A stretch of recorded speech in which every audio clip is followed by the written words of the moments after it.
고려대학교 사학과를 졸업하시고요. 동국대학원에서 석사, 박사학위를 취득하셨습니다. 불교학 연구의 부회장을 역임하셨고요. 고려사학회 연구이사, 동국대학교 검장, 생활관장, 도서관장을 함께 역임하셨습니다. 현재 동국대학교 신라문화연구소장을 맡고 계시고요. 경주 동국대학교 국사학과 교수로 재직하고 계십니다. 저서로는 검석문 직선, 신사도로서의 신라불교와 왕권, 한국 고대불교사 연구 등이 있습니다. 앞으로 모시겠습니다. 김복순 선생님 앞에 나오시면 큰 박수로 환영의 인사를 대신해 주시기 바랍니다. 큰 박수 부탁드립니다.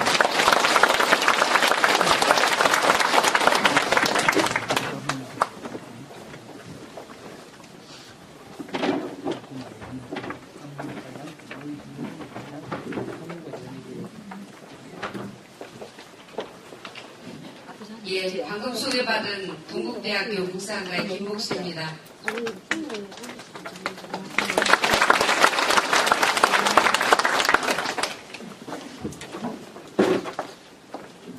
예, 저 철학원 이래가지고 제 역사하는 사람이라서 재밌는 얘기는 못 해드리고 맨 딱딱한 얘기만 해드려야 되는데 많이 와주셔가지고 그거 좀 부담이 되는 것 같습니다.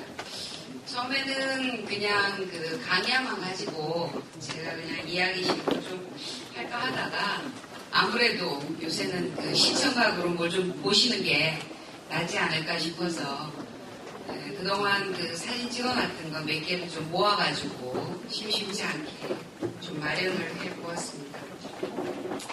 제가 오늘 받은 주제는 신라 불국토를 꿈꾸다라고 하는 그런 제목입니다. 그래서 이걸 어떻게 좀 강의를 해야 될까 하고 좀 고민을 하다가 실제로 이제 신라의 불교가 많이 전래됐긴 했지만 신라 불교가 지방으로까지 완전히 확산된 것은 그야말로 이제 선종의 유입 이후라고 우리가 알고 있습니다. 따라서 이제 신라가 불국토라고 했을 때 그게 이제 가장 잘 적용된 것은 신라 왕경 쪽이 아닐까 하는 생각을 좀 해보고요.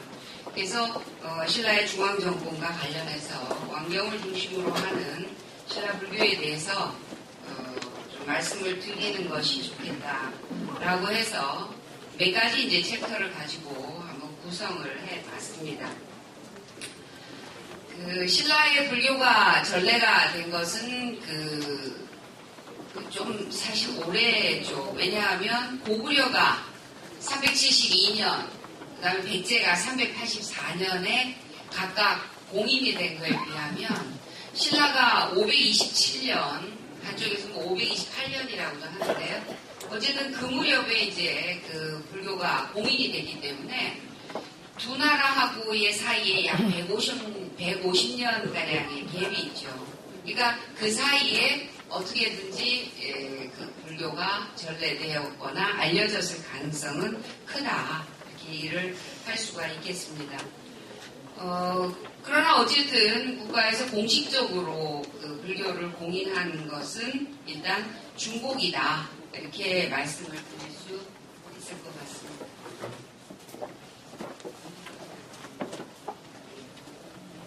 여기 불을 좀 하나 꺼주셔야 좀 볼 수가 있을 것 같은데 이 안쪽에 불을 좀 꺼주세요. 아니요. 이 안쪽에 꺼주세요. 그 뒤는 불을 켜셔도 됩니다.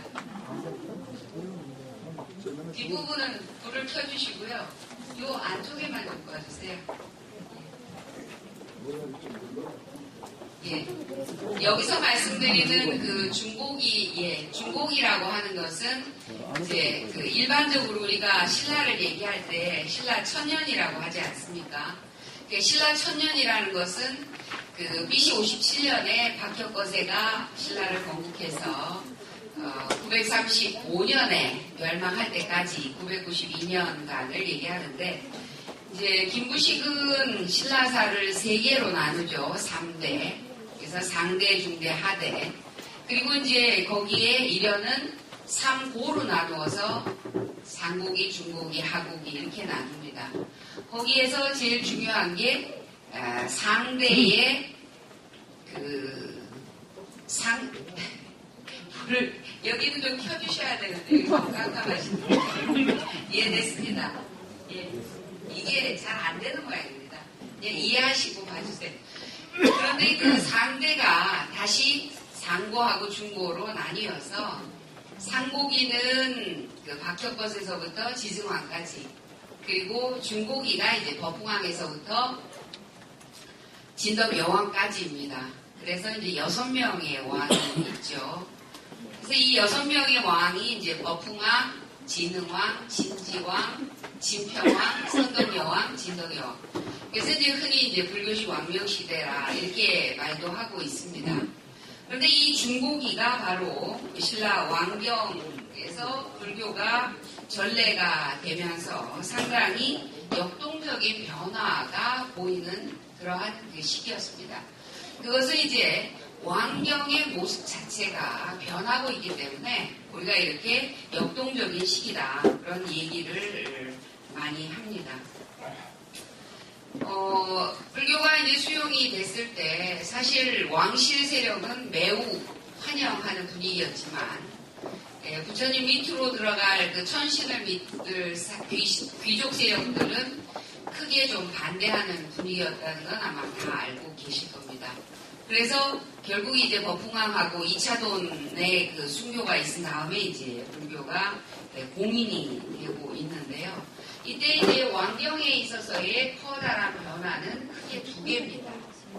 경주에 가보시면 알지만 대릉원을 비롯해서 노동동, 노소동에 전부 그 왕릉이 있습니다.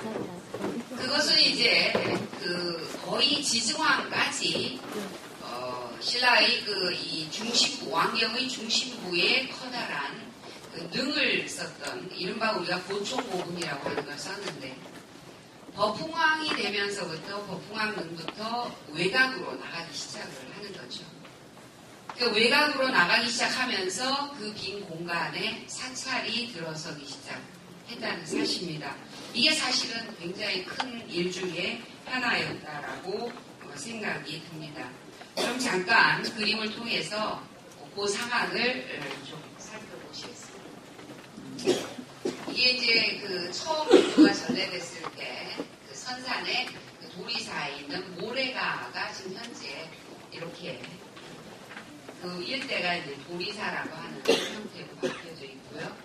그 다음에 이제 불교가 공인되기 전에 신라 소지왕 때의 그 사금강, 그래서 왕명하고 그 군수승하고 이제 문제가 있어서 일으켰던 금갑을 소라라고 하는 이제 상품유사에 나오는 서출지와 관련된 내용. 박물관에 가시면 이제 2차도 숭늉이라고 해서 나와 있고요. 육각으로 되어 있고 그 수교 당시 여러 가지 이제 것들이 새겨져 있습니다. 그런데 뭐 몇면은 지금 이렇게 전부 달아져가지고 잘 보이지가 않아요. 보이는 글에 의하면은 그 당시에 아주 긴박했던 2차돈과 법흥왕의 대화 같은 것들은 여기 기록이 되어 있습니다. 그리고 이제 신라인의 모습이 어쨌든 이렇게 이 심화통인지 마지통인지 아주 큰 이런 이 모습을 보여주고 있습니다. 물론 이제 여기는 흰 피가 솟는 광경을 이렇게, 그리고 꽃비가 내리는 광경을 이렇게 그린 것 같습니다. 이 왕릉은 다 아시고 뭐 많이 가보셨겠지만 이제 마리깐 시기에 나타난 독특한 그 고분 형태예요. 적성 목각분이라고 하는데 고분 한기 출조하는데 약 37,000명, 또 공기는 약 185일이었다고요. 어떻게 하냐면 이제 큰 거를 이렇게 파지 않습니까?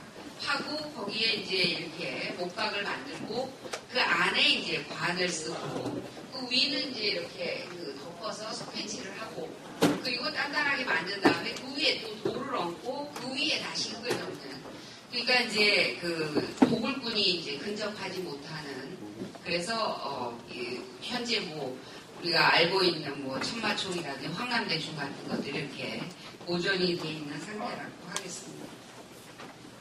어쨌든 이제 그러한 이제 그 이 고총 고분에서 이제 변화가 오기 시작한 겁니다. 횡혈식 석신분, 규모가 매우 작고 당연히 인력 절감의 효과가 있겠죠. 그리고 순장이 금지가 되고, 그리고 토용, 그리고 겉에는 이제 석조로 만든 이런 이제 그 장식물들이 나오게 되는 등, 이른바 이제 그 전에 신라인들이 가지고 있었던 다양성이 많이 이제 변화를 가지면서, 좋게 말하면 이제 경건성의 회복이라고 할까요? 그렇게 이제 변화가 되어가는 모습을 가졌다라고 할 수가 있겠습니다. 그래서 이제 고총고분군과는 다르게 이렇게 서악 있는 쪽으로 격풍왕릉이라는 신의 모습이 변화하고 있습니다. 황남대총의 경우에 아주 화려한 부장풀을 갖고 있는 거는 다 아시죠. 그리고 계림노예 같은 데서 이제 나온 것들을 보면은 이렇게 뭐 개구리라든지 그 다음에 뱀이라든지 한국 분들이 동남아 가셔서 많이 드시는 동물들이 다 있습니다. 그 다음에 이제 미추왕릉지구 출토 유물인데, 이제 여기는 미추왕릉이 있는 그 부근에 쌈밥집이 건너편에 있는데요. 거기가 이제 계림로입니다. 그 부근에서 이제 이런 것들이 출토가 됐어요. 근데 이제 여기를 보시면은 요 안에 그림이 있습니다. 뭐 이렇게 새도 나오고. 그래서 얼마 전에 이제 영국의 어떤 교수가 이제 이걸 찾아가지고 쭉 조사를 해봐서 그 인도네시아 쪽에서 이런 걸 만들었을 거다. 뭐 이런 이제 추정도 해본 적이 있습니다. 어쨌든 동남아로부터 좀 유입이 된 것 같고요. 그 다음에 이제 이 보검은 이른바 그 키질벽화, 실크로드상에 있는 키질이라고 하는 곳에 있는 그 벽화에 나오는 보검하고 같은 걸로 이렇게 알려져 있습니다. 이런 것들이 이제 그 고총 고분에서 다 출토가 된 유물들이라고 하겠습니다. 그리고 이제 이러한 그 토들이 아주 그 여자의 그 유방이나 뭐 남자의 성기를 적나라하게 표현한, 제가 여기다가는 차마 이제 실질 못했는데, 둘이 뭐 성교하고 있는 장면이라든지 아주 적나라한 그림이 아니라 조그마한 인형들이 있어요. 그런데 이제 전체적으로 이렇게 옷을 입은 모습으로 싹 바뀌어간 그런 형태다, 이렇게 말씀을 드릴 수가 있습니다. 이렇게 이제 그 변화가 오면서 신라에는 커다란 이제 이 변화상이 나타나게 되는데, 그게 뭐냐면 바로 대외교류입니다. 그래서 왕경이 이제 그 사찰이 들어서고 출가가 허용이 되고 하면서 고구려하고 백제를 매개로 해서 이루어졌던 이러한 이제 중국과의 교류가 직접적으로 유학생이나 유학생을 통해서 이루어지게 됐다는 거죠. 다 아시다시피 이제 신라가 처음에는 내무랑 때 이제 고구려 사신 따라가지고 전진에 가지 않습니까? 그 사건이 있었고요. 그 다음에 이제 그 실성왕 때 고구려 인지로 갔었죠. 그때는 광개토대왕 시기인데, 이 광개토대왕은 아시다시피 평양에다가 구사를 건립을 할 정도로, 그리고 덕흥리 고분군에 나오는 뭐 칠보 행사도도 광개토대왕 때의 사건으로 이렇게 일부 알려져 있으니까 상당히 그 시기에 내용이 신라에 들어왔을 거다. 그리고 이제 호우총에 보면은 광개토대왕 비문에 나온 글씨가 이 호우 위에 뒷면에 그대로 새겨져 있기 때문에 역시 그 신라에 끼친 고구려의 영향을 짐작하게 하고요. 처음에 신라에 온 승려들은 전부 다 고구려 승려들이었어요. 그래서 초창기에 이제 고구려의 영향을 우리가 알 수가 있게 됩니다. 그 그 다음에 이제 신라가 남조로 갈 때는 처음에 백제사신 따라갑니다. 그래서 양직공도에 보면 이렇게 신라인들의 특징인 그 조우관을 쓴 사신들의 모습이 보이기도 하죠. 그래서 남조불교를 유입을 시켰는데 직접적으로 이제 진흥왕, 법궁왕 때부터는 직접 가기 시작하죠. 양과 진에. 그래서 뭐 양나라로부터, 진나라로부터 불사리, 뭐 경론 등등 여러 가지가 이제 유입이 되고 있습니다. 특히 이제 그 진흥왕 때 결정적으로 그 이 고구려의 해랑이라고 하는 그 유명한 승려가 고구려를 에서 신라로 망명해 오면서 이른바 백자강해라든지 팔간해와 같은 국가적인 불교 행사가 그대로 유입이 되었던 거죠. 그리고 유학승인 그 지명이라든지 원강이라든지 담육이라든지 안함 이러한 인물들이 진나라와 수나라에 이제 유학을 했다, 귀국을 했는데 바로 국왕의 자문력 내지는 뭐 대덕 이런 걸로 이제 활동을 하게 됩니다. 그렇게 되면서 이제 신라의 이른바 불국토라고 할 만한 그러한 이제 기반을 겨우 닦은 그러한 이제 내용이 바로 여기에 들어있다고 말씀드릴 수 있을 것 같습니다. 경주에 가시면 이제 단석산이 있는데 거기에 보면 수많은 그 불보살상이 있는데 대체적으로 이 단석산의 경우에는 중고기에 박씨 왕귀족들에 의해서 물론 뭐 한꺼번에 다 된 건 아닙니다만은 조성이 되었을 가능성이 많이 알려져 있습니다. 그 다음에 이제 그 신라 왕경에는 크게 이렇게 가람이라고 했을 때 북찰이라고 하는 가람을 우리가 얘기를 할 때 크게 두 가지로 얘기합니다. 하나는 칠처가람, 또 하나는 성전사후. 성전사후도 7개예요. 7개에서 14개인데 그중에 겹치는 게 몇 개 있기 때문에 뭐 한 10여 개 이렇게 얘기를 할 수가 있겠습니다. 근데 이제 아시다시피 칠처가람은 전불시대 칠처가람이라고 해서 전불시대라고 하는 건 석가모니 이전의 시대를 말하는 거예요. 그 시대의 칠처가람 설화를 이제 전하고 있죠. 그래서 흥륜사, 담엄사, 영흥사, 황룡사, 분왕사, 영묘사, 사천왕사. 뭐 이들은 대개 그 중고기에 이제 사찰이 건립이 됐습니다. 그래서 이제 이 칠처가람설이 중고기에 만들어진 거다 이렇게 보시는 분도 있는데 제일 마지막에 세워진 사찰이 사천왕사예요. 그래서 이 사천왕사가 679년에 완성이 됐기 때문에 저는 이 칠처가람설이라고 하는 설화가 만들어진 것은 사천왕사 설립 이후인 신라 신문왕대 무렵에 이 설이 만들어졌을 거다 이렇게 보고 있습니다. 그 문제는 조금 이따 다시 말씀드리고요. 황륜사의 금당지가 남아있죠. 이게 584년으로 연대가 되어 있고요. 이게 이제 구충목탑이 있던 그 기당도죠. 가운데 큰 돌이 있는데 여기요. 여기서 이제 사리학이 나와가지고 알려져 있는 유명한 그런 곳입니다. 이게 이제 박물관에 구충목탑이 이제 그 복원이 돼서 이렇게 전시가 되었습니다. 이걸 흔히 우리가 정각식탑이라고 그러죠. 중국에 가시면 왜 탑에 다 올라가지 않습니까? 빙빙 돌아서. 마찬가지로 저희도 신라시대에는 저 위에 올라가서 바깥에 이렇게 내다볼 수 있는 것이 있었어요. 그래서 고려시대에 훌륭한 그 유학자 중에 한 사람인 이름은 확실히 제가 지금 기억을 못하는데 시를 쓴 게 있어요. 구글구글 구비전 이제 올라가가지고 8층, 9층까지 올라가서 보니까 왕경이 눈 안에 들어온다고 하는 그런 시를 남긴 걸로 봐서 그 올라갈 수 있죠. 저기 그 원나라 그 몽고의 침입으로 이제 소실되기 전까지는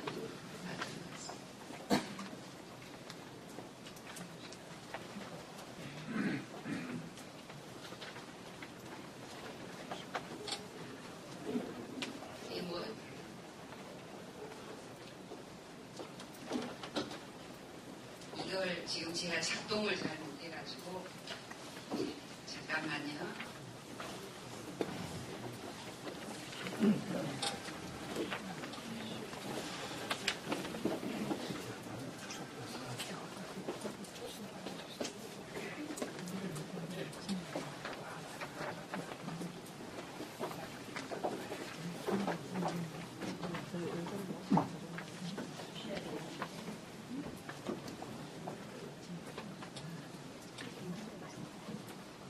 다음에는 이제 그림들이 몇 개가 쭉 있습니다. 자, 그 칠처가람에 나오는 황룡사하고 분황사를 좀 보여드리려고 이제 제가 했었던 내용이고요.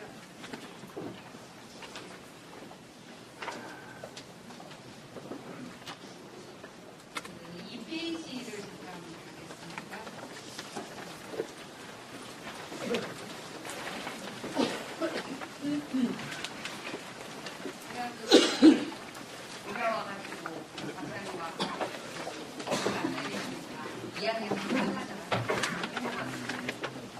황룡사가 이제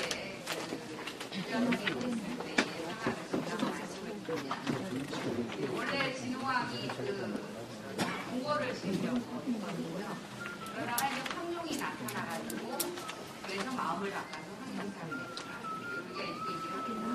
그런데 지금에 이제 어떤 사건이 있었냐 하면은 마이크. 네. 예. 고즈음에 이제 어떤 사건이 있었냐 하면은 조금 전에 말씀드렸듯이 이제 거칠부가 가서 배웠던 해량이라고 하는 고구려 승려가 신라로 망명하는 사건이 있었어요. 그래서 이제 아까도 잠깐 말씀드렸지만은 백보자회라든지 또는 팔관회 같은 걸 이제 신라에서 실시하도록 기획을 했는데 이 백보자회나 아니면은 팔관회는 국가적인 대행사예요. 특히 이제 백자강회라고 하는 것은 100명의 고승을 모셔다가 거의 일주일 동안 계속해서 이제 이 인환경을 강경하는 그런 이제 목표거든요. 그러다 보니까 100명의 고승이 앉아야 하는 의자의 마련도 중요하고, 그 다음에 거기에 또 그 왕실이라든지 백관이라든지 그리고 뭐 승려라든지 그 다음에 일반 백성이라든지 들어갈 수 있는 거대한 사찰이 없으면은 사실 이러한 국가적인 행사는 할 수가 없는 거죠. 그렇기 때문에 이제 황룡사를 짓게 된 배경에는 아마도 그 해량이 망명해서 궁궐을 지으려고 한 것을 사찰로 짓도록 그렇게 이제 이 조언을 한 것인데, 만약에 궁궐을 짓는 걸 갑자기 바꾸게 되면 이제 상당히 여러 가지 무리가 있을 것 같으니까 이제 이른바 황룡의 출현이라고 하는 그런 이제 극적인 사건을 만들어 가지고 이렇게 쉽게 황룡사로 바꾼 그런 내용인 것 같아요. 제가 이제 이 신라사를 하면서 늘 느끼는 거는 뭐냐면 조금 꾀가 많은 것 같아요, 신라 사람들이. 그래서 이렇게 강제로 하지 않고 이런 일들을 만들어 가지고 좀 많이 하는 것 같은 그런 생각이 듭니다.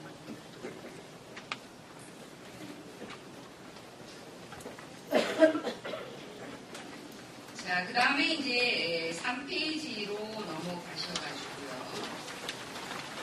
성전사원을 잠깐 이제 말씀을 드리겠습니다.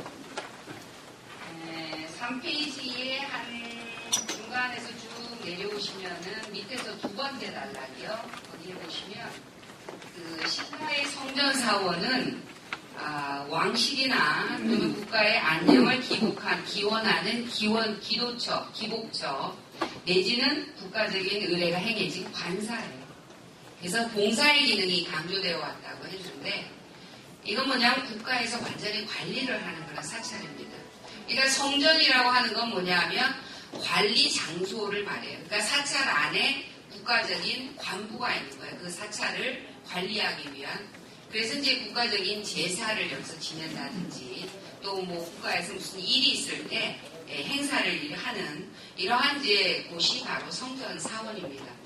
그러니까 신라 중고기에 칠처가람, 전불시대에 칠처가람이 있었다면 신라 중대 이후, 즉 신문왕 이후에는 바로 이 7개의 성전사원이 국가에서 중요한 기능을 한 그런 이제 사원이다. 이렇게 말씀을 드릴 수 있을 것 같아요. 그래서 이제 거기에 보시면은 그 바로 위에 이제 7개의 사원이 있습니다. 그러니까 뭐 사천왕사, 봉성사, 감은사, 봉덕사, 봉은사, 영묘사, 영은사, 봉성사 이렇게 되어 있습니다. 사실 이 사찰들을 외워야 하나 이렇게 생각을 하시겠지만 하나하나만 갖고도 2시간씩 얘기할 수 있는 그런 중요한 신라시대의 사찰들이에요. 근데 제가 오늘 이제 전 시기를 놓고 얘기를 하다 보니까 이렇게 7개 이렇게 막 얘기를 하다 보니까 조금 많이 있는 것 같이 보이지만 어쨌든 이런 사찰들이 신라의 그 중요한 사찰로서 성립을 하고 있었다. 이 말씀을 드릴 수 있을 것 같습니다. 예. 근데 이게 안 넘어가서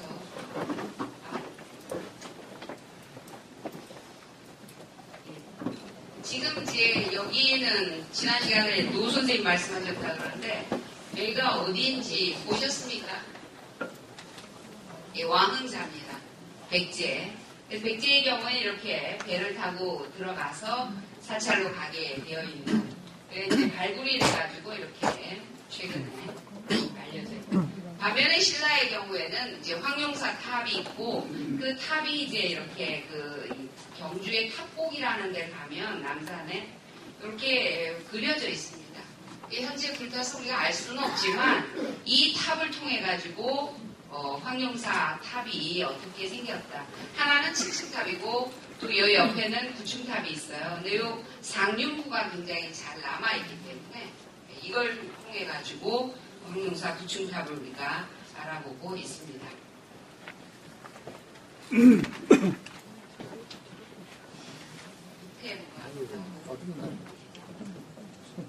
이게 이제 황룡사 이 수리를 해서 꺼낼 때 제일 밑에 있던 항아리예요. 백자 항아리라고 그러는데 그때부터 이 황룡사 탑을 조성하지 않았을까라고 보는 그런 이유 중에 하나입니다. 네, 소리가 없으니까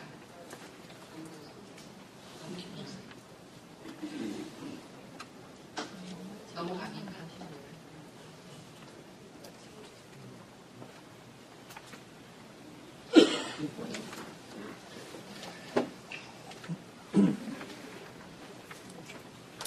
그 다음에는 이제 황룡사 동경이고요. 그 다음에 이제 황룡사 탑에서 나온 이제 사리함하고 백제의 사리함을 비교하는 그런 그림이고요. 그 다음에 이제 분황사가 나오고 있습니다. 저기 고쳐지면 이제 잠깐씩 보시고요.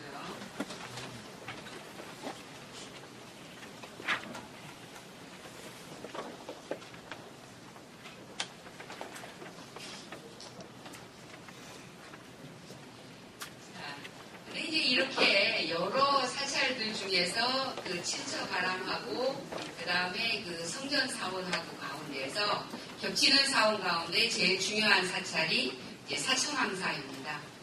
예, 아시다시피 이제 왜 정불시대에 칠처가람이라고 얘기를 했냐 하면 사실 그 버풍왕이 불교를 공인할 때 흑륜사를 짓는 것 가지고 문제가 삼아졌지 않습니까? 그러면 제가 생각할 때는 이제 그 절을 짓는 것만 갖고 문제를 삼은 것 같지는 않아요. 어느 장소에 지었냐는 거죠.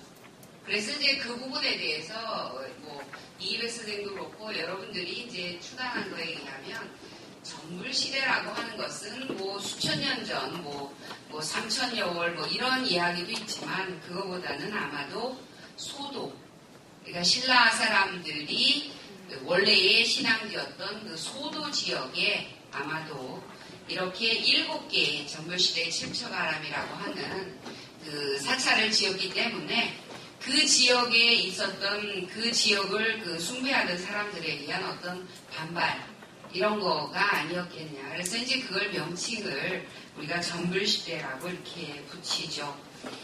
뭐 다 아시다시피 그 소수서원이 있던 지역은 옛날에 이제 쑥수사지로 알려져 있고요. 그 다음에 뭐 사찰이 또 뭐 이 성당이 되거나 또는 교회가 되는 그런 이제 경우도 근래에 많이 있는 거를 알고 있을 것입니다. 그런 의미에서 사실 정불시대의 칠처가람이라고 하는 것은 중고기가 불교가 공인된 이후에 전통신앙하고 사이에서 이제 변화되어가는 모습이 정불시대 칠처가람이라고 하는 이런 이제 내용으로 기록된 것이 아닌가 저는 그렇게 생각을 하고 있습니다. 그 가운데에서 이제 다시 그 신라 신문왕대 이후가 되면 이제 7개의 그 성전 사원이 생기게 되는데요. 그 중에 이제 가장 수장격인 것이 바로 그 사천왕사죠. 사천왕사는 얼마 전에 발굴을 했습니다. 그래서 뭐 돌다리도 나오고 이렇게 들어가는 입구에 이제 그 커다란 거북이 2마리가 남아 있고요. 그다음에 그 안에 이제 그 사천왕상도 있고 나오는 계속 좀 넘겨주세요. 예, 요게 그 아까 말씀드린 사리항입니다. 황룡사. 계속 넘겨주세요. 요게 이제 그 백제에서 나온 왕사 사리항. 예, 조금 예 계속 넘겨주세요. 예, 이렇게 정윤현이라고 해서 577년을 알려주고 있습니다. 예, 분황사의 모전석탑이고요. 예, 하나 더 넘겨주세요. 이게 이제 지금 제가 말씀드린 그 사천왕사 다 아시죠? 노규는 많이 보셨잖아요. 그래서 여기 보시면은 이제 이 위치가 이 놀로 이제 지나가고 있습니다만 여기입니다. 여기인데 이 사천왕사를 가로질러서 여기 지금 철길이 지나가고 있어요. 그래서 그 통일을 기념해서 만든 게 사천왕사인데 중간을 갈라버려가지고 그래서 뭐 처음에 제가 경주 가니까 저것 때문에 우리가 저기 분단이 돼서 저거 메꿔야 된다 막 이렇게 얘기를 했는데 저거를 철로를 바꾸려고 보니까 다른 유물이 또 파괴가 돼서 아직까지도 저렇게 있는데 KTX가 놓이면서 이제 이 철길이 아마 2, 3년 후면은 거쳐져서 사천왕사가 이제 제대로 된 모습으로 합치될 걸로 생각이 듭니다. 다음 넘겨주세요. 예. 근데 이 사천왕사는 이제 정치적으로 굉장히 중요한 그런 이제 사찰로 되어 있어요. 제가 이제 좀 두서없이 왔다 갔다 하면서 지금 말씀을 드리고 있는데요. 이 중고기에는 대체적으로 이 흑륜사에서 남산으로 연결된 주로 이제 미륵불 중심의 그러한 이 신앙을 좀 보여줬다면 사천왕사가 들어서면서부터는 확 달라진 모습이 나타나게 됩니다. 왜냐하면 선덕 여왕이 이제 죽으면서 자기를 도리천에 묻어달라. 그래서 도리천이 어디냐? 그러니까 이제 그 낭산 꼭대기다. 그래서 썼는데 사람들이 그때는 왜 도리천인지 몰랐는데 이 사천왕사가 들었으면서 이 사천왕천이 있고 그 위에 도리천이 있기 때문에 이제 그걸 알게 됐다. 물론 이제 그거는 선덕 여왕이 어떤 예지로서 얘기를 해주고 있는 거지만 실제로는 이 시기가 되면서 변화되는 이 미륵불의 그러한 도솔천 신앙에서 어떤 도리천으로의 변화 같은 것들을 좀 알려주는 그런 그 내용이라고 하겠습니다. 다음 다음으로 넘겨주십시오.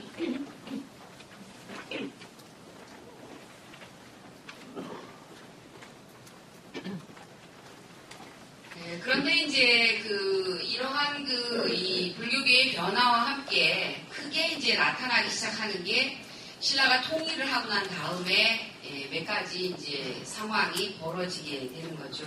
특히 이제 신문왕 때에 벌어진 사건입니다. 신문왕 때에 크게 2가지의 사건이 벌어지게 되는데요. 하나가 친당파를 어떻게 척결하느냐. 그 다음에 또 하나는 천도를 어떻게 할 거냐. 이 2가지 문제였어요. 첫 번째 친당파 척결 때문에 사실은 의상법사가 멀리서부터 중국에서 이제 아주 급박한 당나라가 신라를 치려고 한다는 이런 소식을 갖고 돌아왔음에도 불구하고 명랑법사가 이제 문두루 비법을 쓴 곳이 사실은 사천왕사죠. 그래서 이제 그런 이제 사건도 있어서 의상은 저 멀리 부석산으로 이제 거의 뭐 나가다시피 했고요. 그 다음에 왕과 왕비와 뭐 장인이 이제 이 친당파 김진주나 이런 사람들에게 연루가 돼서 다 쫓겨나는 그런 이제 사건들도 있었고요. 그 다음에 이제 원측법사 같은 사람은 이제 고국으로 가려는 마음이 물론 없지 않았고 측정무도 말렸지만 신라에서 돌아오지 못하게 한 그런 이제 사건들도 있었어요. 그래서 이런 이제 일련의 사건들이 있었을 뿐만 아니라 요 시기에 이제 이 천도를 하려고 계획을 했다가 신문왕 때에 천도가 좌절이 됩니다. 이제 왜 그 좌절이 됐는가에 대해서는 전혀 언급이 없어요. 그래서 이제 저는 이 신문왕 때의 이 천도에 사실은 신라가 그 불국토를 꿈꾸다라고 하는 제목과 관련해 제일 중요한 포인트가 있다고 생각을 합니다. 무슨 말씀이냐면 천도를 하게 되면 제일 중요한 게 뭐냐면 기존에 있던 세력들이 새로이 옮겨가는 그 도읍지에 대해서 기득권을 행사할 수가 없게 되는 거죠. 그러니까 고구려의 경우에도 광개토대왕이 평양에 9개의 절을 지어서 천도를 하려고 했는데 결국은 천도를 못하고 장수왕 때 이르러서야 천도를 하게 되거든요. 이렇게 이제 천도라는 게 쉽지가 않은데 이제 천도를 하려고 대구 달구보를 정해놨을 때 귀족들이 반대했던 이유가 바로 경주는 그러니까 신라 왕경은 전불시대에 칠처가람이 수호하고 있는 곳이다. 그러니까 여기를 두고 갈 수는 없다라고 이제 반대를 했다고 생각이 들어요. 그래서 결국 이제 그러한 것이 먹혀 들어가면서 신문왕 때에 달구벌로 천도하려고 했던 것을 멈추게 되고, 그리고 신라는 이 정불시대에 칠처가람이 수호하는 그런 이제 왕경으로 자리매김하게 된 걸로 생각이 듭니다. 그렇게 생각하게 된 이유는 아까도 말씀드렸듯이 칠처가람의 마지막인 사천왕사가 건립된 679년이거든요.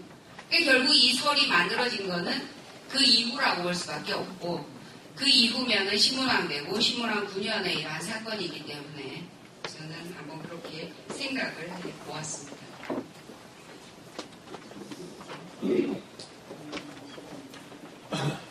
계속 넘겨주세요. 여기가 이제 삼랑사지죠. 삼랑사지는 경주에 가시면은 이제 터미널 지나가지고 경주역으로 올라가는 이 왼쪽 편에 있어요. 유명한 국사 경흥이 머물던 사찰입니다. 경흥은 말탄 비구의 조롱을 받은 걸로 유명하죠. 어느 날 이제 경흥이 국사가 이제 문무왕이 죽으면서 국사로 삼아라. 그리고 아들에게 이제 부탁을 하고 갔기 때문에 위세가 대단했겠죠. 그래서 이제 말을 타고 막 이렇게 들락날락 했는데 도성을 어느 날 말을 타고 가려고 하니까 웬 사람이 등에다가 이렇게 망태기에다가 막 생선이랑 막 산 물고 고기 이런 거를 막 지고 와가지고 비린내를 막 풍겼죠. 그래서 감히 어떻게 국사 앞에서 이러니까 그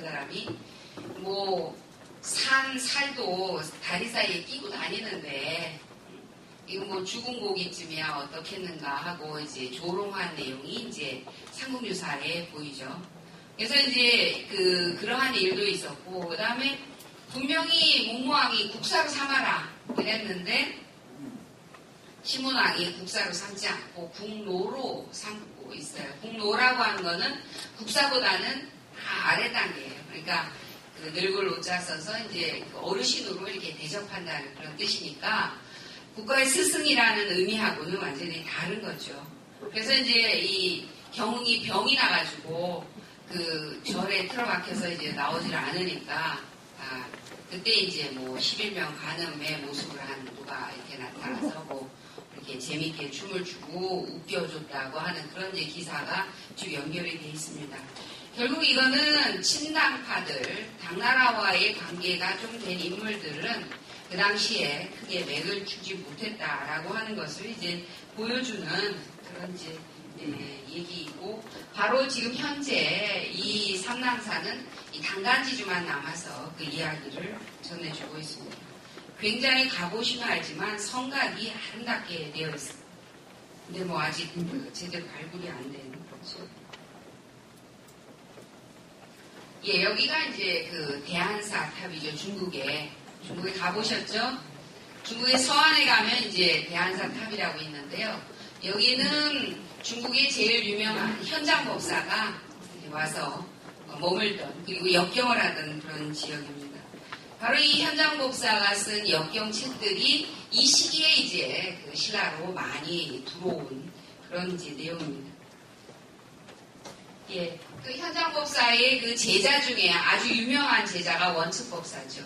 요 옆에 있는 요 탑이 바로 원측의 탑입니다. 계속, 예. 아까 하나, 예.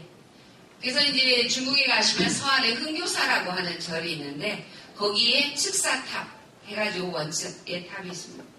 이 원측의 제자인 도증이라는 사람이 중국의 새로운 학설을 가지고 이 시기에 들어오게 되는데, 역시 크게 대접을 받지 못합니다.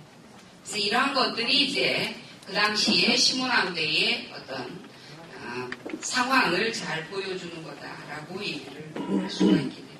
그 다음 넘겨주세요. 앞쪽. 의상이 이제 아까 말씀드렸듯이 왕경에 머물지 못하고 지방으로 나가게 되면서 부석산에 가게 되는데, 그때 이제 이 문무왕이 몇 가지 이제 관련된 이야기가 이제 전하고 있죠. 뭐 노비도 주고 뭐 토지도 주니까 안 받겠다. 반면에 왕성에다가는 이제 성을 쌓지 마라. 뭐 이런 걸로 해서 관련된 이야기가 전하고 있습니다. 그래서 몇 가지 상황으로 봐서 의상이 그 왕경에 있지는 않았던 것 같고 부속산에 정주했던 걸로, 역시 이 중국의 유학생으로서 그 당시에 제대로 활동할 수 없었던 상황을 전한다고 하겠습니다. 그럼에도 불구하고 이 의상이 이제 밖으로 나아가서 한 일은 크게 두 가지인데, 제자 양성이었습니다. 자기가 배워온 화엄경을 이 사람들에게 어떻게 하면 쉽게 우리말로 풀어서 가르쳐줄 것이냐. 이게 큰 그 문제였어요. 그래서 이른바 이제 속도구결이라고 해서 한문에 토를 달아서 우리말로 새겨있는 방법을 썼던 것 같아요. 이게 굉장히 중요합니다. 그래서 그 이두라고 하는 형태하고 생각을 해보면 약간 다르지만, 어쨌든 한문에 힘들어하는 아주 그 하급 계층의 진정사라든지 뭐 이런 사람들이 거기에 와서 공부할 수 있도록 해준 방법 중에 하나가 아닌가, 이렇게 생각이 듭니다. 주로 이제 화엄경을 가지고 강의를 했는데, 그것은 이제 일승법계도기를 풀어서 해석하는 방법으로 강의를 했던 것 같아요. 그러다 보니까 이제 뭐 추동기라든지 뭐 도신장 같은 그의 제자들이 이 스승의 강의를 듣고 전수한 것들이 현재 남아 전하고 있습니다.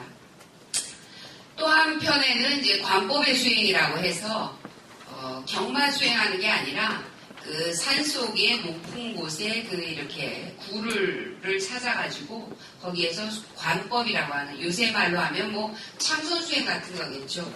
그런 것들을 해서 수행을 한 그런 내용들이 전하고 있습니다. 이거는 이제 결국 신라 왕경에 발을 붙이지 못한 의상이 부석산이라는 곳으로 나아가서 거기에서 새로운 영역을 개척한 그러한 내용들이라고 하겠습니다. 반면에 이 시기에 신라 왕경을 보면 매우 화려한 모습들이 보이고 있습니다. 예, 우선 이제 이게 능지탑이라고 해서 신라 문무왕이 이제 서역식으로, 지금으로 말하면 이제 화장을 한 화장터입니다. 원래 이제 이렇게 복원이 되면 안 되는데, 이제 방법을 몰라서 이렇게 복원을 했는데, 이거를 처음 이렇게 파냈을 때 사방에 이렇게 불상이 소조불이 있었다고 그래요. 그리고 그 안에는 불탄 자국이 있어서 문무왕의 화장지다 이렇게 얘기를 하고 있는 것 같습니다. 재미있는 거는 여기가 삼산오학 중에 하나라고 생각해서 이제 우리나라 사람들이 특히 뭐 황수영 선생이나 뭐 이백스 선생이나 몇 분들이 이제 조사를 했는데 그냥 여기 이렇게 복원되기 전에 이렇게 큰 더미 같은 게 하나 있었다고 그래요. 근데 일본 사람들이 와서 조사를 했는데 이게 뭐겠냐 하고 이제 치워버렸는데 저희가 그걸 발견을 해가지고 이렇게 만들어 놓은. 그래서 이제 이걸 어떻게 제대로 다시 복원할 거냐. 뭐냐면 제가 이제 96년인가 97년에 신라와 낭산이라고 해서 학술회의를 한번 한 적이 있어요. 그때 이제 여기 집중적으로 조명을 몇 분들이 해주셨는데 그때 이제 얘기가 뭐냐면 이거를 다시 복원하려고 흐트리면 그나마 이 모습도 보존을 못한다. 그래가지고 이제 현재는 그대로 진행이 되고 있습니다. 예, 그리고 이제 이 문무왕릉에다가 이제 모셨죠. 이 문무왕릉에 대해서는 이제 크게 두 가지 얘기를 해요. 장골초로 볼 거냐, 상골초로 볼 거냐. 그러니까 조그만 항아리에다가 이렇게 뼈를 담아서 묻은 것이냐, 아니면 뼈가루를 여기다 뿌린 곳이냐, 팽팽하게 대립을 하고 있습니다. 예, 여기는 이제 가문사지고요. 예. 가문사지에서 나온 이제 사리기와 사리탑이 매우 화려합니다. 이 시기 신라의 얼마나 불교의 미술이 발달했나를 보여주는 모습들입니다. 그리고 이제 이 가문사가 아시다시피 호국 사찰이기 때문에 여기에 나오고 있는 이 사천왕 상들, 사천왕이라는 것이 이제 사방 동서남북을 돌아가면서 이제 지키는 천왕들이죠. 그래서 겉모습에 이제 서방, 북방, 남방, 동방으로 된 사천왕들의 모습을 새겨놓고 있습니다. 다음이요. 그 다음에 이거는 이제 서사리함인데 역시 비슷한 모습이고 지금 저쪽에 보이고 있는 사천왕상의 이 손에는 이 탑이 들려져 있는데 북방을 나타내는 걸로 알려져 있습니다.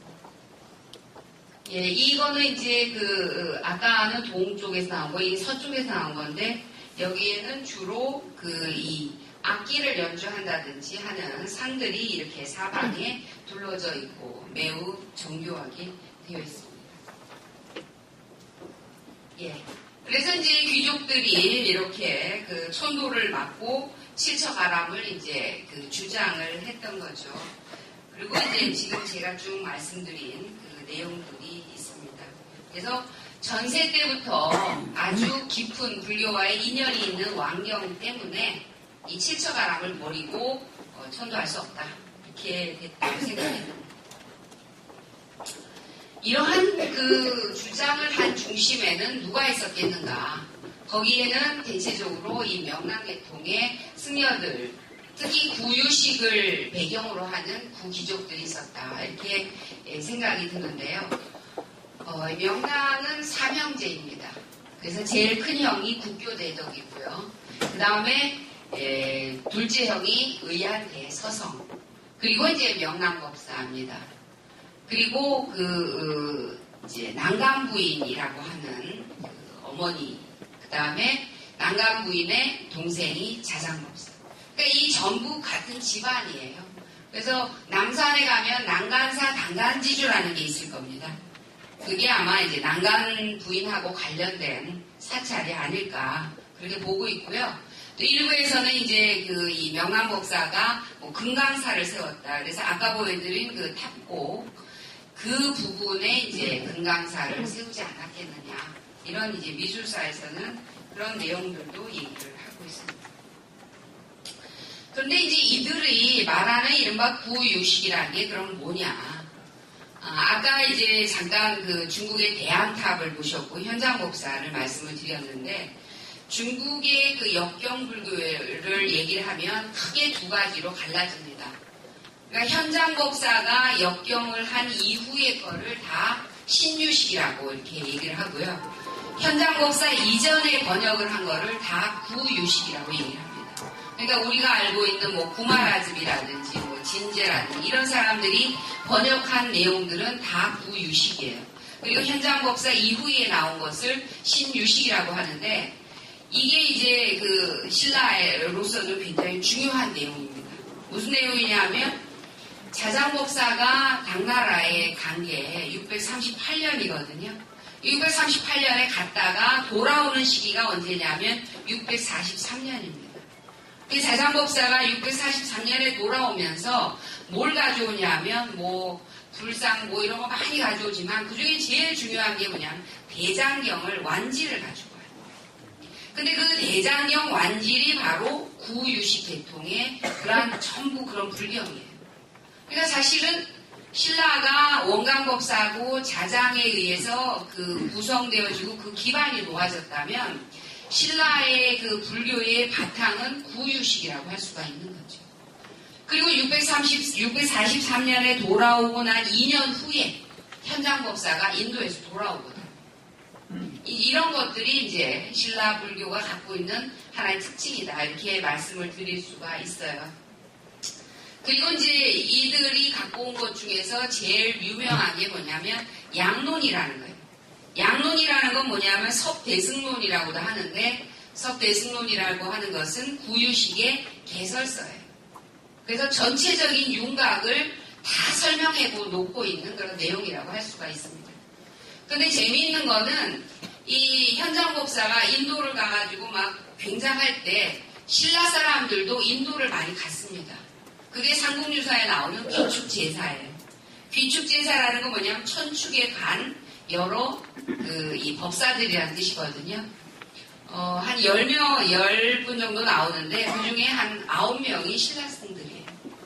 그 중에 이제 한 사람이 해업이라고 하는 승려인데 이제 이 해업이라고 하는 승려가 이 섭대승론을 인도에 있는 원본을 베끼려고 번본을 이제 베껴가지고 고국으로 가져가려고 이 섭대승론을 다 베꼈어요. 베꼈는데 나중에 이제 병이 들어가지고 그 고국으로 못 왔던 그런 겁니다. 근데 그 후에 이제 그 중국의 승려인 의정이라는 사람이 여기에 가가지고 이 나란다사에 갔더니 그 기록이 남아 있었어요. 그래서 이 해업이라고 하는 사람이 그 보리수 아해에서 이 섭론을 다 베꼈는데 이걸 한국으로 그 신라로 가져오지 못하고 거기에서 죽었다. 그래서 너무 안타까워서 이걸 기록해 놓는다라고 하는 게 이제 남아 있어요. 그러니까 결국 신라 사람들이 얼마나 이 섭대승론을 아주 그 중국에 번역된 게 아니라 번본까지 가져와서 공부하려고 했는가 하는 것을 알 수가 있습니다. 그런데 중국의 그 신유식을 주창했던 이 현장법사는 인도로 간 이유가 유과사지론이라는 것을 가져오려고 사실은 간 거예요. 그러니까 신라하고 중국의 그 신유식하고의 그 바탕이 조금 달라요. 이런 점에서 이제 신라에는 구유식 계통의 뭐 원강이라든지 자장이라든지 명랑이라든지 뭐 이런 그 일본의 승려들에 의한 어떤 그 신라 나름대로의 그 체계가 잡혀 있었다. 이렇게 말씀을 드릴 수 있을 것 같습니다. 근데 이제 이게 사실은 뭐 그대로 당나라하고 연합을 해서 고구려 멸망시키고 백제 멸망시키고 이러면은 아무 문제가 이제 없을 텐데 당나라가 그래서 뭐 신라를 인정해 줬으면은 사실은 뭐 순탄하게 뭐 현장법사가 한 것도 들어오고 뭐 다 이렇게 됐을 텐데 그렇지 못한 거죠. 신라까지 먹으려고 하니까 이번에는 신라가 가만히 안 있어서 전쟁을 벌이죠. 그게 나당 전쟁입니다. 나당 전쟁을 벌일 때 당시에 이제 당나라에 가 있던 의상법사가 그 김인문을 만났죠. 옥에 갇혀있는 김인문 만났더니 당나라가 지금 수군 5만 명을 이끌고 수들을 가려고 한다. 미리 가서 빨리 알려달라. 그래서 이제 오지 않습니까? 그래서 이제 와가지고 그때 이제 그 문두루 비법을 행한 사람이 명랑이지 않습니까? 그런데 재미있는 건 뭐냐면 이 명랑이 행한 문두루 비법에 있어서 그 썼던 경전이 있어요. 그게 뭐냐면 바로 금강명경이라는 거예요. 근데 이 금강명경이 두 가지가 있어요. 하나는 현장법사가 번역한 금강명경이 있고, 또 하나는 수나라 때 복이라고 하는 사람이 그 번역한 합부 금강명경이 있습니다. 당나라하고 대결하는 상황에서 이때 있었던 그 신라승들이 절대로 당나라의 현장법사가 한 걸 갖고 하지 않은 거죠. 수나라 때에 나온 이 합부 금강명경을 가지고 그때 이제 쓴 거예요. 그래서 이제 이 합부 금강명경은 그 후에 원효라든지 또는 태현이라든지 전부 그 주석서를 달았고요. 그 다음에 고려시대에도 이걸 갖고 그 법회를 한 그런 기록들이 남아 있습니다. 그래서 이제 이러한 일련의 사건들을 볼 때 신라는 그 기반이 구유식 계통의 원강, 자장, 명왕 이걸로 이어지는 계통이 있었다는 거죠. 그래서 사실은 뭐 의상이라든지 이런 인물들이 왕궁에 머무르지 못한 이유도 사실 거기에서 찾을 수 있다. 저는 그렇게 생각을 합니다. 그러다가 이제 그 신라하고 당나라가 계속 소강 상태가 벌어져요. 소강 상태라는 거는 이제 싸우지도 않고 그렇다고 좋지도 않고 그리고 이제 왕이 이제 바뀌면은 그것만 중국에 이렇게 알려주는 정도로 이제 사건들이 있었죠. 그러다가 이제 그 당나라하고 발해하고 전쟁이 납니다. 그래서 발해가 이제 등주로 공격을 했어요. 그러니까 이제 그 당나라에서 신라에다 요청을 합니다. 너희가 뒤에서 좀 쳐달라. 그래서 협격을 하자. 그래서 이제 그때 그 신라의 그 성덕왕이 군대 3만을 보냈어요. 보냈는데 눈이 많이 오는 바람에 전쟁을 못하고 그냥 돌아온 사건이 있었는데 이 일로 인해 가지고 당나라가 갑자기 이제 아주 그 친한 모드로 이제 바뀌게 되는 거죠. 그동안에는 이제 신라가 자기네 힘 빌어가지고 다 멸망시켜 놓고 이제 배반을 했다. 그래가지고 이제 당나라하고 이런 척을 지고 많이 싸웠으니까요. 668년부터 675년까지 계속 싸웠으니까 상당히 서로 간에 앙금이 있었겠죠. 그러다가 이제 이 성덕왕 때인 그 702년, 703년 요때부터 이제 화해 모드로 변해지는 거죠. 그러면서 이제 이른바 당나라하고 신라의 태평 시대가 이제 도래하게 되는 겁니다. 이걸 이제 이 합부 금강명경하고 같이 생각을 해보면 신라하고 그 당나라하고 이렇게 화해 모드가 될 때 당나라에서 보낸 경전이 있어요. 그게 뭐냐면 금강명경 최승왕경이라는 거예요. 이제는 너희가 수나라에서 번역한 것 같고 국가적인 법회를 할 게 아니고 이제 우리나라에서 현장법사가 번역한 최승왕경을 가지고 국가적인 법회를 해라 라고 보냅니다. 그러니까 이런 것들로 볼 때 그 당시에 신라가 가지고 있었던 어떤 이 저력, 그 다음에 호국과 관련된 그 불교의 그 영향, 이런 것들이 상당히 아주 여러 면에서 뭉쳐져 있었고, 그 중심에 사천왕사가 있었고, 그 사천왕사가 이제 신라 왕경의 그 불국토를 대변하는 가장 중심적인 곳으로 자리를 하고 있었다. 이렇게 말씀을 드릴 수가 있을 것 같습니다. 그래서 이제 재밌는 것은 이렇게 이제 사천왕사가 건립이 되고 난 다음에 신라 왕경의 불국토라고 하는 것이 이제 계속적으로 이들에 의한 노력이 나타나게 되는데 그중에 이제 제가 하나 좀 말씀을 드리고 싶은 거는 보문을 통해서 불국에 이르는 길을 상정해 놓은 경동왕 때의 일이라고 하겠습니다. 보문단지가 이제 보문, 넓을 문을 통해 가지고 내동문하고 똑같은 얘기죠. 그 보문을 통해야만 불국으로 갈 수가 있거든요.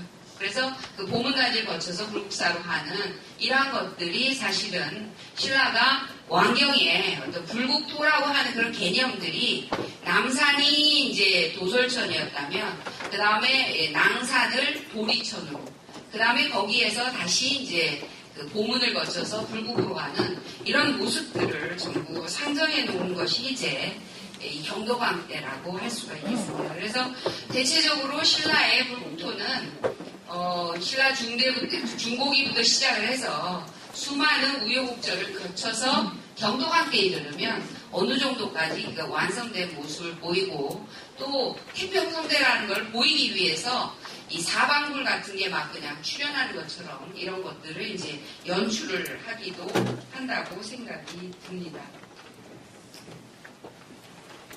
자, 그 다음에 이제 그 다음부터는 사실은 이제 신라 왕경의 모습들이 이렇게 이제 어느 정도 이렇게 정점에 올라가면 이제 내려가는 길밖에는 없다고 이제 생각이 드는데 이때 이제 신라의 신라 불교계에 당면한 이제 문제들이 크게 두 가지가 나타납니다.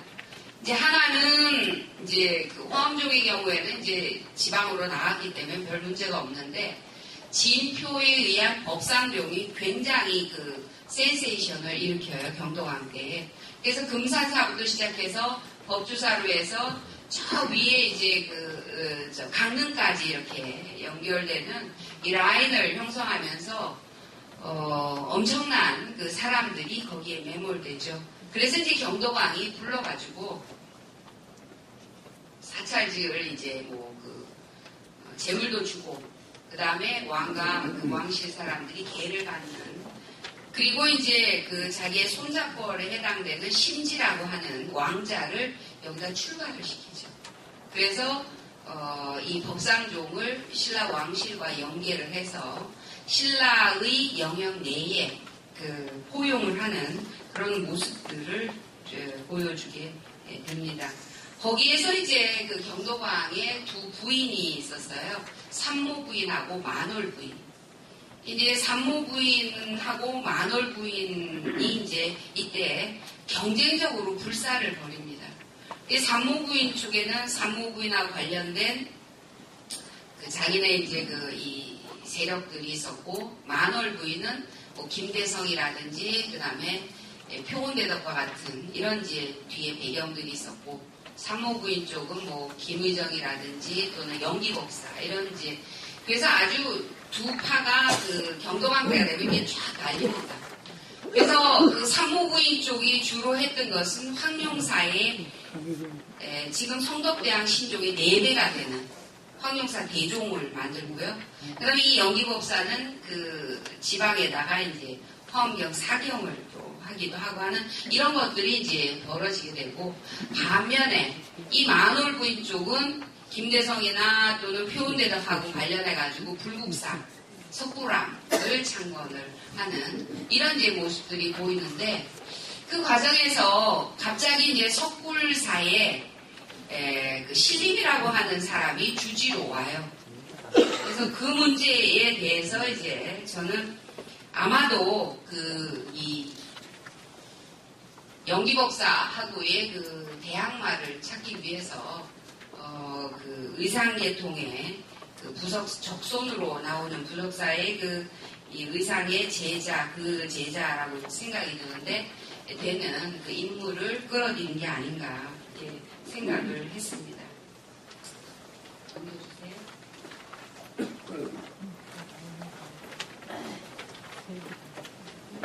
이게 성덕대왕 때에 만든 이제 신종이죠. 거기에 비천상입니다. 여기 이제 용장사지에 태연이라고 하는 그런 인물이 살았죠.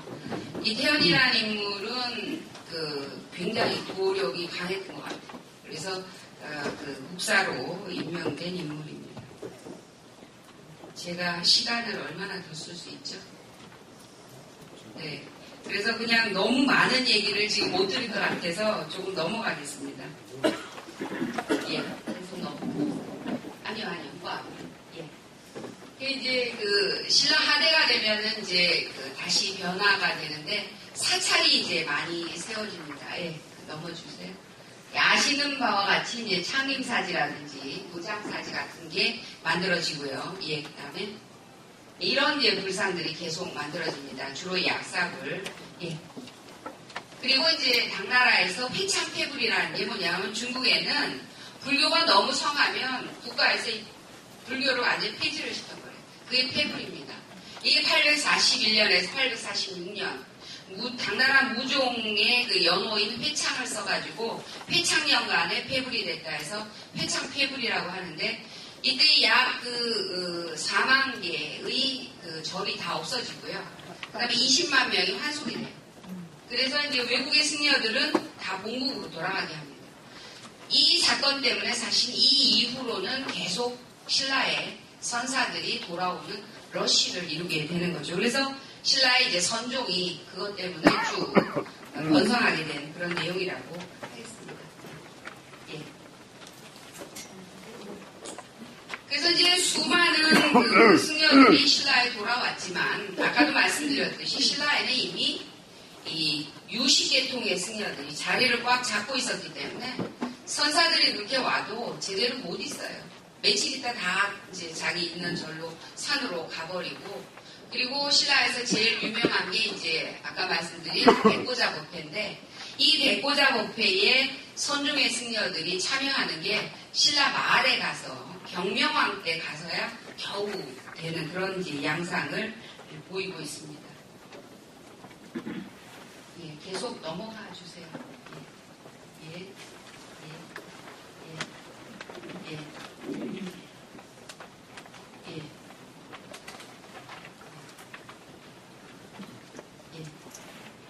이제 마무리하겠습니다. 질문을 나중에 해주시면 중간중간에 다시 말씀드리겠습니다. 그 신라가 이제 왕경을 중심으로 불국토를 꿈꾸고 이를 실현해 나갈 수 있었던 것은 제일 첫 번째는 호흡불교이고, 그래서 아까 이제 그 사천왕사를 중심으로 해서 말씀드렸던 것도 그런 내용이고요. 그 다음에 특히 이제 교정불교 가운데서 육아계의 계통을 중심으로 해서 새로운 사조인 화엄종, 법상종, 선종을 포용하면서 이들을 이제 그 국가가 통제해 가는 방향으로 나아갔던 그런 모습들이 이제 보인다. 이렇게 결론으로 말씀을 드리겠습니다.